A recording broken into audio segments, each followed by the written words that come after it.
प्रिय विद्यार्थियों, पिछले वीडियो में हमने उपन्यास के तत्वों पर बात की। इससे पूर्व के वीडियो में हमने उपन्यास के अर्थ एवं परिभाषा पर बात की। कहानी के अर्थ, परिभाषा एवं तत्वों पर भी हम इससे पूर्व चर्चा कर चुके हैं। आज हम उपन्यास और कहानी के अंतर पर बात करेंगे। उपन्यास और कहानी दोनों ही गद्य की कथात्मक विधाएं हैं और कथात्मक विधाओं से मेरा आशय है कि दोनों में ही कथा तत्व की प्रधानता है। दोनों के तत्व समान है। कथा वस्तु, पात्र एवं चरित्र चित्रण, संवाद या कथोपकथन, देश काल या वातावरण, भाषा शैली एवं उद्देश्य।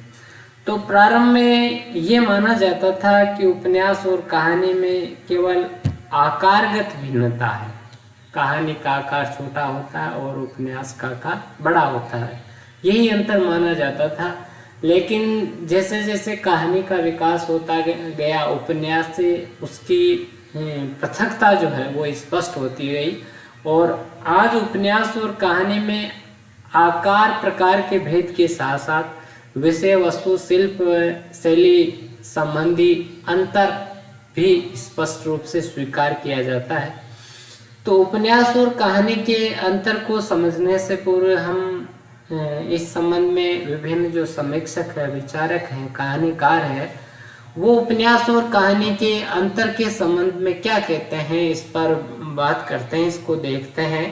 तो प्रसिद्ध उपन्यास सम्राट, हिंदी के उपन्यास सम्राट जिनको कहा जाता है, मुंशी प्रेमचंद ने उपन्यास और कहानी के अंतर को स्पष्ट करते हुए लिखा है कि कहानी गल्प, बंगला में जिसे गल्प कहा जाता है, एक ऐसी रचना है जिसमें जीवन के किसी हंस या किसी एक मनोभाव को प्रदर्शित करना ही लेखक का उद्देश्य रहता है। उसके चरित्र, उसकी शैली, उसका कथा विन्यास सब उसी भाव की पुष्टि करते हैं। उपन्यास की भांति उसमें मानव जीवन का संपूर्ण तथा वृत्त रूप दिखाने का प्रयास नहीं किया जाता और न उसमें उपन्यास की भांति सभी रसों का सम्मिश्रण होता है। वह ऐसा रमणीय उद्यान नहीं जिसमें भांति भांति के फूल, बेल बूटे सजे हुए हों, बल्कि ये गमला है जिसमें एक ही पौधे का माधुर्य अपने समुन्नत रूप में दृष्टिगोचर होता है। प्रेमचंद ने उपन्यास और कहानी के अंतर को एक उद्यान और एक गमले के पौधे से स्पष्ट किया है कि जिस तरह से एक उद्यान में अनेक तरह के पौधे लगे हुए होते हैं और वो अनेक तरह के पौधों पर अनेक तरह के फल, फूल, विविध रंगों के फूल सजे हुए होते हैं और वो सभी विविध रंग मिलकर के उस उद्यान का सौंदर्य वर्धन करते हैं, उसकी शोभा बनाते हैं, उसके घटक होते हैं। उसके ऊपरी गमला जो होता है उसमें एक ही पौधा होता है और उसी एक ही पौधे का माधुर्य दिखाई देता है। तो उद्यान उपन्यास है और गमला कहानी है। तो कहानी में जीवन का एक भाव, एक घटना, एक परिस्थिति, एक जीवन का एक अंग विशेष का ही चित्रण होता है और उसी को उसमें रंग दिया जाता है। कहानी का सारा कथा विन्यास जो है उसी एक घटना, उसी एक परिस्थिति, उसी एक अंश, उसी एक भाव की पुष्टि करते हैं, जबकि उपन्यास जो है वो उद्यान की तरह बहुरंगी होता है, बहुविधि होता है, जिसमें अनेक पेड़ पौधे होते हैं, अनेक रंगों के फूल होते हैं, मतलब जिसमें अनेक कथाएं होती है और जिसमें जीवन समग्रता के साथ, संपूर्णता के साथ चित्रित होता है। तो उपन्यास एक सतरंगी चित्र है, बहुरंगी चित्र है, जिसमें जीवन के अनेक रंग बिखरे हुए होते हैं, अनेक रंग चित्रित हुए होते हैं, जबकि कहानी एक रंग का चित्र है जिसमें जीवन का केवल एक ही रंग, एक ही पक्ष, एक ही भाव चित्रित होता है। हजारी प्रसाद द्विवेदी ने इसी बात को प्रकारांतर से कहा है कि उपन्यास शाखा प्रशाखा वाला एक विशाल वृक्ष है, जबकि कहानी एक सुकुमार लता है। वही बात इन्होंने दूसरे भिन्न प्रकारांतर से कही कि उपन्यास एक विशाल वृक्ष है और वह वृक्ष है जिसमें अनेक शाखाएं होती है और उन शाखाओं से भी अनेक छोटी छोटी शाखाएं होती है जिसमें अनेक पल्लव पत्र होते हैं, अनेक पुष्प फल लगे हुए होते हैं। जबकि कहानी जो है एक सुकुमार लता है, बेल है। तो यहाँ उपन्यास ये कहना हजारी प्रसाद द्विवेदी ये कहना चाहते हैं, एक तो कथा वस्तु की दृष्टि से तो अंतर होता है, उसकी कथा वस्तु विस्तृत होती है, उसमें समग्रता होती है, संपूर्णता होती है, उसमें मुख्य कथा के साथ साथ और अन्य कथाएं भी होती है। जबकि कहानी में एक ही मुख्य कथा होती है और वो बहुरंगी बहुउद्देश्य नहीं होती है। इसी तरह अन्य और विचारकों की बात करें तो डॉक्टर गुलाब राय ने भी कहा है कि कहानी अपने पुराने रूप में उपन्यास की अग्रजा है और नए रूप में उसकी अनुजा है। कहानी का प्रारंभ पहले हुआ तो वो अग्रजा है, लेकिन नए रूप में नई कहानी जो है वो उपन्यास की अनुजा है, उपन्यास का अनुसरण करती है। अंतर स्पष्ट करते हुए उन्होंने कहा कि कहानी की एक तथ्यता ही उसका जीवन रस है और वही उसे उपन्यास से पृथक करता है। कहानी में एक तथ्यता होती है, एक ही उद्देश्य, एक ही भाव, एक ही घटना, एक ही परिस्थिति चित्रित होती है और उपन्यास से अलग करने का सबसे प्रमुख जो आधार है वह यही है कहानी। तो उपन्यास और कहानी में अंतर को हम निम्न बिंदुओं से देख सकते हैं कि कहानी जीवन की एक झलक मात्र है, एक फोटो, एक झलक, जिसमें कोई एक पक्ष ही, एक समय का एक पक्ष ही दिखाई दे जाता है, एक भाव ही दिखाई देता है। जबकि उपन्यास, कहानी को हम एक फोटो कहें और उपन्यास को एक एल्बम कह सकते हैं।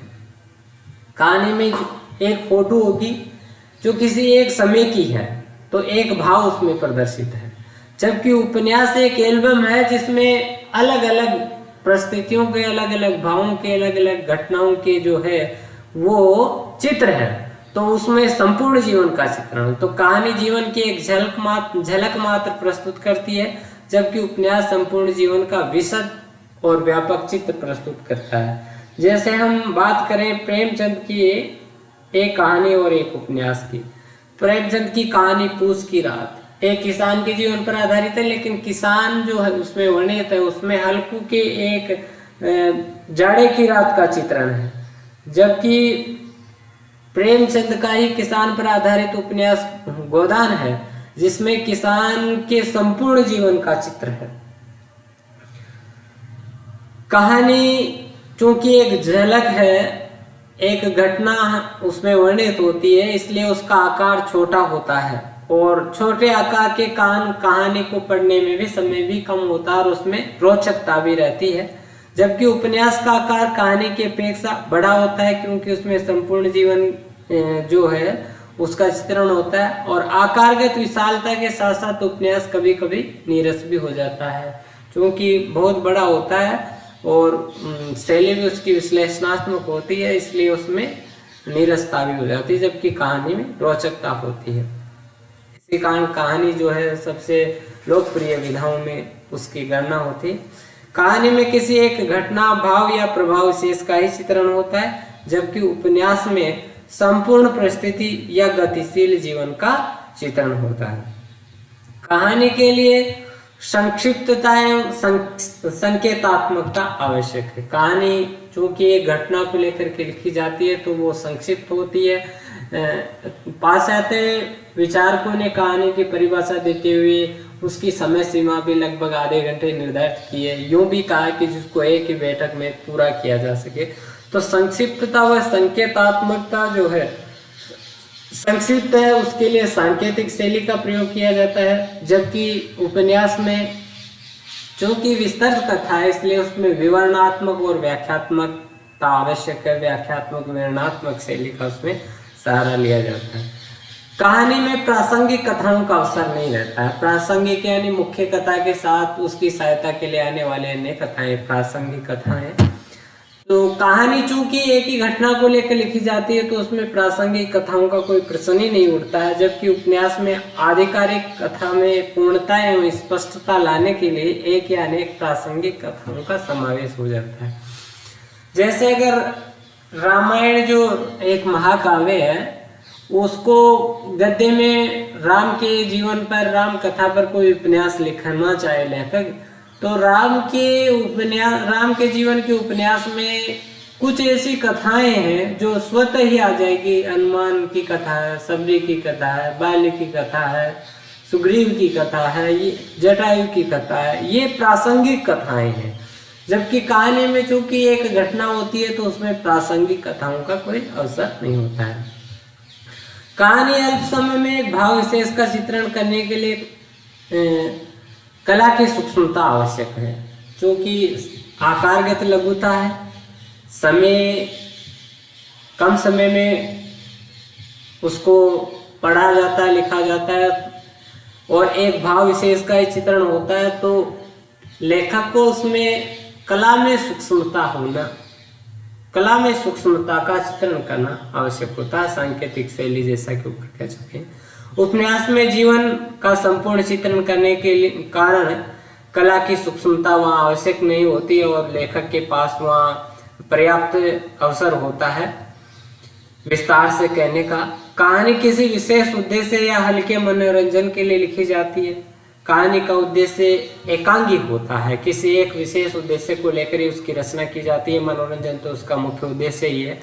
उपन्यास में मनोरंजन का उद्देश्य बहुत गौण है और उपन्यास का उद्देश्य एकांगी नहीं है, वो बहुमुखी होता है और उसमें जीवन के विविध पक्षों का चित्रण किया जाता है। पाठक का संस्कार निर्माण करना और उसके जीवनानुभव को समृद्ध करना, अनेक जीवनानुभव वो उपन्यासकार का उद्देश्य होता है। तो इस दृष्टि से भी कहानी और उपन्यास में अंतर होता है। कहानी चूंकि छोटे आकार की होती है, उसमें एक घटना, एक परिस्थिति होती है, तो इतिवर्तात्मकता का अर्थ है विस्तार से वर्णन करना। तो इतिवर्तात्मकता और अत्यधिक कल्पना के लिए उसमें अवसर नहीं होता, जबकि उपन्यास में पूरा जीवन चित्रित होता है तो उसमें घटनाओं को विस्तार से लिखने के लिए और कल्पना के लिए लेखक को पर्याप्त अवसर मिलता है। कहानी में पात्रों की संख्या कम या सीमित होती है। जितनी कम पात्रों की संख्या होती है उतनी कहानी श्रेष्ठ मानी जाती है और कभी कभी तो एक ही पात्र की कहानी होती है, जबकि उपन्यास में पात्रों की संख्या अधिक होती है। चूंकि मुख्य कथा के साथ अनेक प्रासंगिक कथाएं होती है तो अनेक पात्र होते हैं और ये पात्र जो है वो मुख्य पात्र के साथ साथ अन्य सहायक पात्र भी उस कथा वस्तु को आगे बढ़ाते हैं।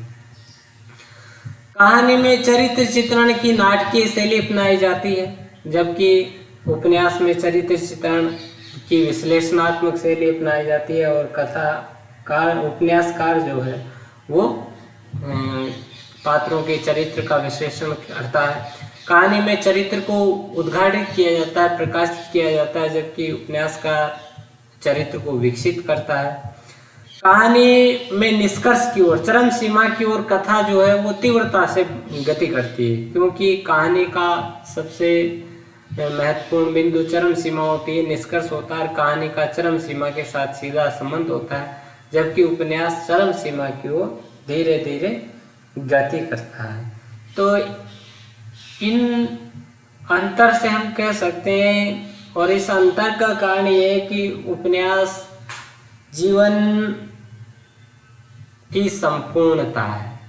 उपन्यास में जीवन समग्र रूप से चित्रित होता है। उपन्यास का गौरव जीवन की समग्रता में है, जबकि कहानी का जीवन के किसी एक पक्ष में है, वो संक्षिप्तता में।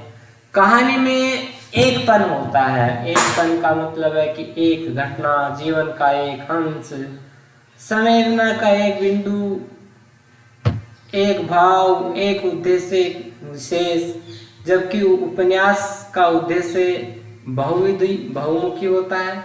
उसमें जीवन के विविध रंग होते हैं, विविध पक्ष होते हैं, संवेदनाओं के अनेक बिंदु होते हैं और उद्देश्य भी उसका बहुमुखी होता है। तो उपन्यास और कहानी में ये मुख्य अंतर देखने को मिलते हैं। धन्यवाद।